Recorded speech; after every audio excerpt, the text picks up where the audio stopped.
Got a Polaris Sportsman 700 EFI. Let RMSTATOR upgrade it for you. Hey, I'm Evan, Head of Engineering for RMSTATOR. Today we're going to show you how to install our replacement stator for the Polaris 700 Twin EFI motor. Okay, so let's get started on our stator install. First we need to remove the seat. And then we need to remove the side panel here. It's got a little tab here that holds it in place, and then you can just kind of lift it up and back. So I have that out of the way, and then we need to remove the footbed. The footbed has four kind of plastic push pin fasteners that I've already removed. They're at each corner. And then there's four Torx T27 bolts with an 11 mil nut that hold them down to the footbed. So those are removed, and I'm going to lift this up and out of the way. Okay, so now we have access to the side of the motor and we can get started disassembling. Okay, so we have the side of the motor accessible now. Not too much to move to get to the stator. First we need to remove the rear brake bracket here. There's three 10 mil bolts here that attach this bracket, and there's also a spring here, so that needs to be removed. Then you can get this guy out of the way and make some more room to access the side cover. So the side cover is actually the metal piece inside here. There's a plastic outer cover. These are all 10 mil bolts. If you look at this diagram here for the bolts, they're all the same length, but these 5 need to be removed first to pull the outer plastic cover. So I've got them circled here to show you which ones they are. So we've already removed them to make it easier. Now I can just slide the plastic cover off. Okay, now you can see the inner metal cover. Next you need to remove the speed sensor here. This uses a 5 mil Allen head, which is already loose, and I can slide the speed sensor out. Okay, then we actually have the metal stator cover. This is a dry case, so there's no need to drain your oil, although you'll see this particular bike has a little leak behind the crank seal, so there is some oil in here. We've already removed all the bolts all the way around. I'm just going to pop the last one out. Okay, and then you can pull the side cover right out. Okay, so now inside we can see our flywheel is installed, and we can see the stator behind it. So next we need to go ahead and pull the flywheel off so we can access the stator. Okay, so we're going to get the flywheel removed. This is a 22 millimeter nut on the outside. That's left-hand thread. It's easiest to use an impact gun, and you can just blast it off. We've already loosened it, and there's a washer behind it I'm going to remove. Note that there's also a washer here on the starter drive, and that can fall off when you pull the cover off, so just make sure you didn't lose it or drop it. I'm going to leave it right there. Okay, then you need to use a flywheel puller. We have a great flywheel puller that works fine with these. I've already loosened the flywheel, so I'm not going to actually remove it here, but this is the 3-hole puller. You'll use the slotted holes that line up and thread into the holes in the flywheel. And then you want to kind of tighten it up so it's snug against the flywheel, and then you can drive in the center bolt on the puller, which will pop the flywheel off the crankshaft. So these work well, and we have them available. Okay. Now that that's done, I can go ahead and walk the flywheel off. And there we go, flywheel's in good shape. Have it removed, I can set it out of the way. Make sure you don't lose your woodruff key, which is in the slot in the crankshaft here. Sometimes that'll fall off when you pull the flywheel off. So this one's still jammed in place just fine. Okay, so we have our stator here. The stator is mounted using 3 6 mil Allen bolts. And I've already loosened it. I'm going to go ahead and remove those. Okay, so that'll loosen the stator from its mounting boss on the crankcase.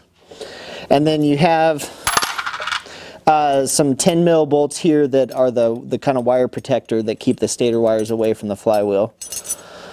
So I'm going to remove those and remove the wire bracket. And then you can easily just pop the stator out, pull its grommet out of the side case. So that's how you remove the stator on the side. We'll go ahead and get our new one installed, and then we'll show you where it plugs in on the other side. Okay, so I went ahead and removed the old stator and its wiring and all, and got it out of the way. Here's our new stator installed. It's bolted down to the crankcase using the original bolts. And earlier I said these were 6 mil. These are actually 5 mil heads on these. So the stator's tightened up. Make sure you use some Loctite, red Loctite or blue Loctite, either's fine. But make sure you use it on the bolts for your stator and for your wire clamp here, because if those ever come loose and hit the flywheel, you've got a bigger problem.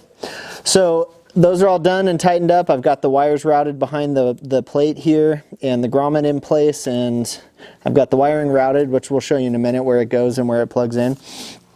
Okay, so now I can go ahead and get the flywheel reinstalled. So if you look inside the flywheel, you'll see the groove cut into it for the woodruff key, and then you can see the woodruff key still sitting in the crankshaft here. So kind of eyeball it and line it up so you get the slot in the right place. And you can tell when it lines up because it'll want to slide in. And then I'm going to go ahead and slide it in all the way. Make sure my starter gear is back up and out of the way. Okay, so I've got the flywheel pressed on. It's all lined up, and I've pressed on the crank as far as I can. Now I'm going to go ahead and put the washer in place, and I'm going to put the nut back on. And then I'm going to go ahead and use a impact gun to tighten it up.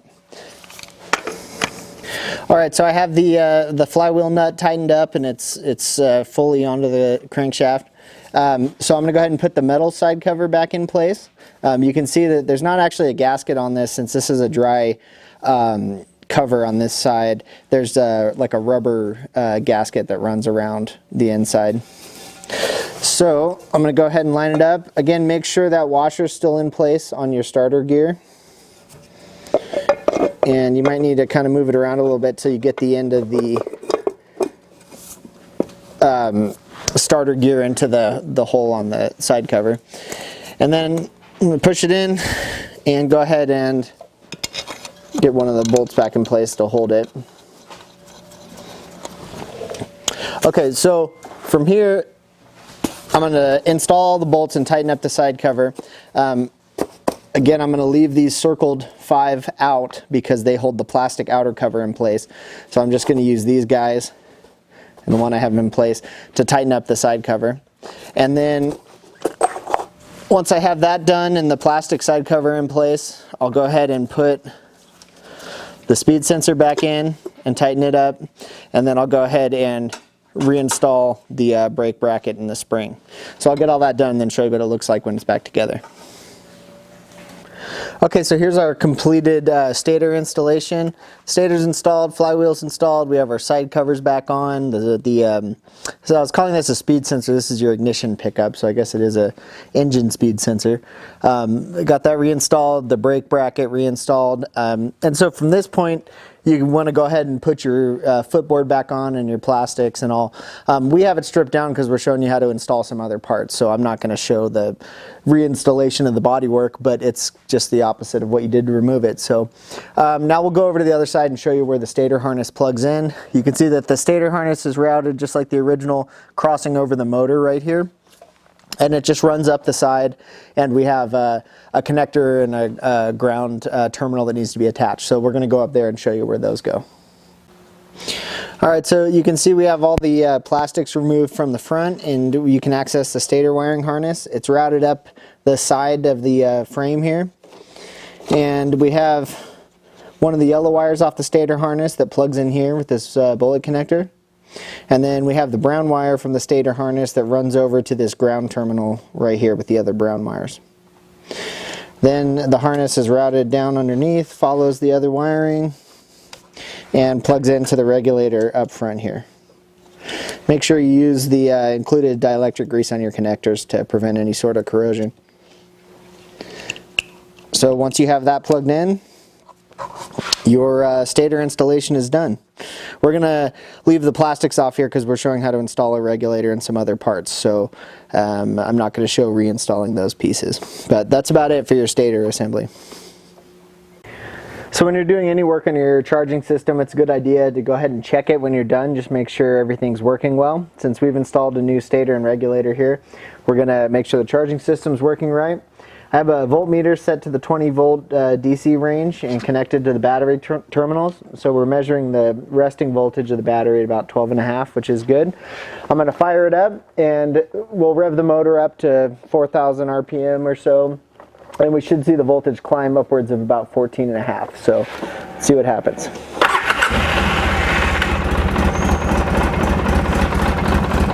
Okay, so we're close to 12.5 at idle, which is fine, and we're going to go ahead and bring it up.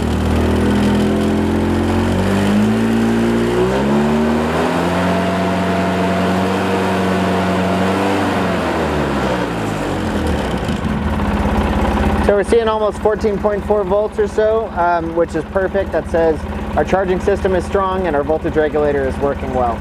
So that's how you test your charging system on this Polaris quad. Hey, we'd really appreciate it if you'd like our videos and subscribe to them, and leave comments on the videos and let us know what you want to see next.